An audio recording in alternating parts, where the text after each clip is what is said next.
आपल्या चॅनलमध्ये मित्रांनो, परभणी शहर महानगरपालिकेची निवडणुकीची रणधुमाळी सुरू असताना आज परभणी शहरामध्ये माननीय मुख्यमंत्री यांची जाहीर सभा आहे। या जाहीर सभेला भारतीय जनता पार्टीचे परभणी शहरातील विविध भागात उभे असणारे पॅनेलचे उमेदवार मोठ्या संख्येने आले आहेत आणि विशेष करून प्रभाग क्रमांक 8 मध्ये आपण पाहू शकता की मोठ्या शक्ती प्रदर्शन करत हे उमेदवार आलेले जाणून घेऊया या निवडणुकीमध्ये कशा पद्धतीने ते समोर जात आहेत, जनतेचे कसे प्रतिसाद आज मुख्यमंत्र्यांच्या सभेला मोठ्या संख्येने घेत आहे।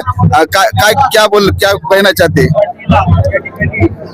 हम भारतीय जनता पार्टी के तरफ से इन्हें के जो विकास कर सकता है, जो लोगों के काम कर सकता है, वो पार्टी की तरफ से हम अभी इलेक्शन लड़ रहे हैं और हमारी जीत पूरी इंशाल्लाह पक्की है। पैनल में कौन कौन है? पैनल में हमारे साथ सुनील झामरे, अनिल झामरे, रोहित राउत और सुहास दाड़े, ये हमारे चारों का पैनल है और कम से कम 2000 लीड से हमारी सीट इन्हें कि हमारा पूरा पैनल टू पैनल चुन के आने वाला है।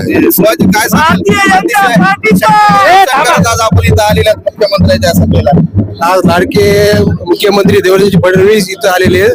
ज्याच्या योजनाला याचा आम्हाला मतदानामध्ये भरपूर लाभ मिळणार आहे। विशेष करून लाडकी बहिणीचा आम्हाला भरपूर लाभ मिळणार आहे। काय सांगाल? येथे अनुभव आहे आपल्याला, सामाजिक कार्याचा सुद्धा अनुभव आहे, काय सांगाल? गेले 2 वर्ष झालं भारतीय जनता पार्टीमध्ये ओबीसी मोर्चा जिल्हाध्यक्ष म्हणून मी काम करत आहे आणि या वर्षी मला ओबीसी मोर्चा ग्रामीणच्या जिल्हाध्यक्ष पद जबाबदारी भेटलेली आहे। गेल्या 2 वर्षामध्ये सावित्रीबाई फुले यांचा पुतळा सावे साहेबांच्या माध्यमातून मी इथं बसवलेला आहे।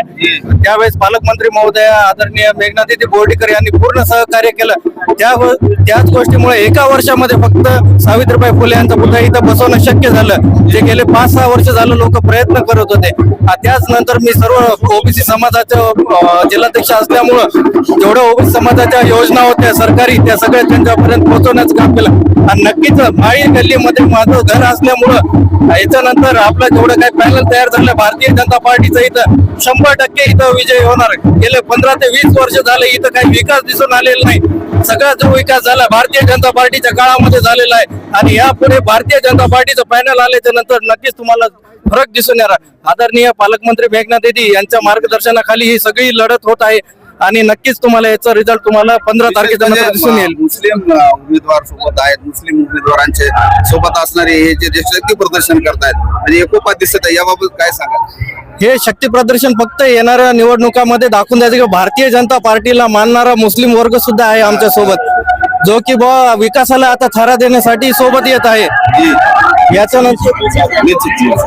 याच्यानंतर बीजेपी हे जातीवादीचं राजकारण करत नाही, हे सगळ्यांना समीकरण कळत। परभणी शहराची बक्कल अवस्था झालेली आहे, आपलं विजन असेल की परभणी शहर प्रगत शहर होण्यासाठी काय काय कसं स्वच्छ आणि सुंदर परभणी करायची आमची निश्चितच आज आपण पाहिलं मुख्यमंत्र्यांच्या सभेला मोठं शक्तीचे प्रदर्शन करत प्रभाग क्रमांक 8 चे सगळे उमेदवारांनी त्यांच्यासोबत त्यांच्या समर्थक इथं आलेले आहेत। निश्चितच व्हिडिओ जर्नलिस्ट संदीप लानेसह मी राहुल वहिवाळ, परभणी।